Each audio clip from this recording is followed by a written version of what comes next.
Voilà, bonjour, bonsoir à tous et à toutes. Alors ce soir, nous allons parler de l'immunité. En biologie et en médecine, l'immunité, c'est la capacité naturelle ou acquise d'un organisme à se défendre contre des substances étrangères et des agents infectieux comme les bactéries, les virus et les parasites. Alors, c'est l'une des principales lignes de défense biologique.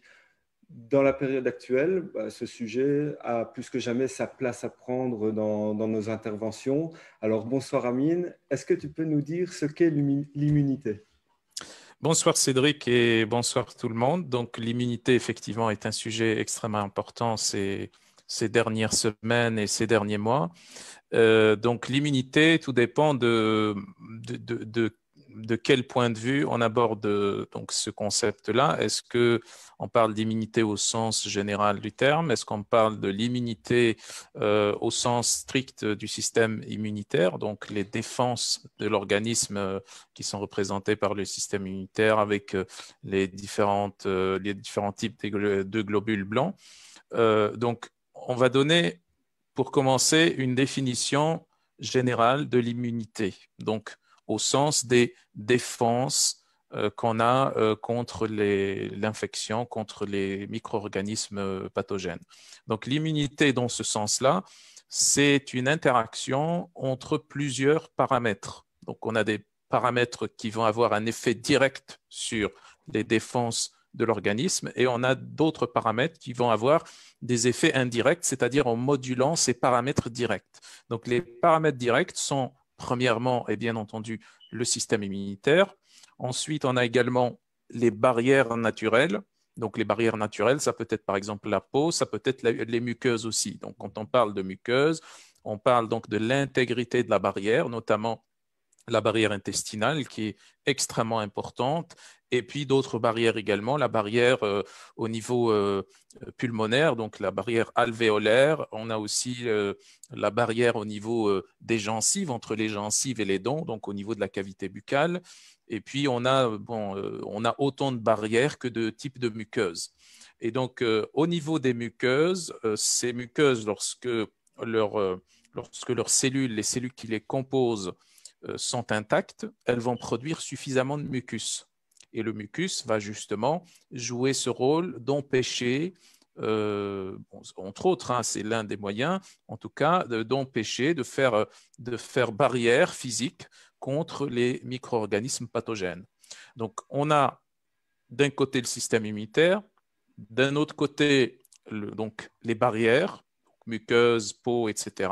Et puis on a aussi un autre facteur extrêmement important et qu'on associe malheureusement très peu à l'immunité, qui est le microbiote, ou disons les microbiotes.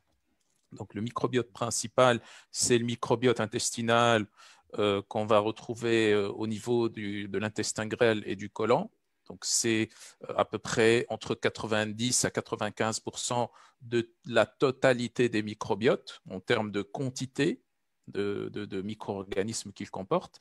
Et puis cette quantité, cette diversité au niveau intestinal fait que ce microbiote va moduler tous les autres microbiotes. Donc, que ce soit un microbiote oral, microbiote bronchique, microbiote pulmonaire, microbiote dans tous les autres, même le microbiote de la peau est modulé par ce microbiote intestinal.